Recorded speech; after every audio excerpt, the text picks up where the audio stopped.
will talk about how can you disable ads on your Pay network app. We go to figure out the solution or know how you can do that on your app. So all you have to do, so you just go above this sign, click on it here. So then it's going to show for you a list like this. Then all you have to do, just click here on profile.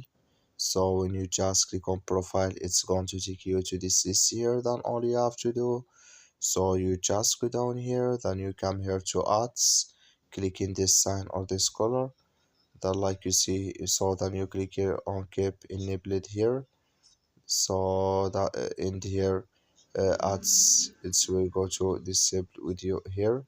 So if you here to disable it for 2 weeks, just click on it, then it's going to disable with you here ads for 2 weeks on your uh, pay network app. That's all you have to do. Thank you for watching. Don't forget to support us by like and subscribe.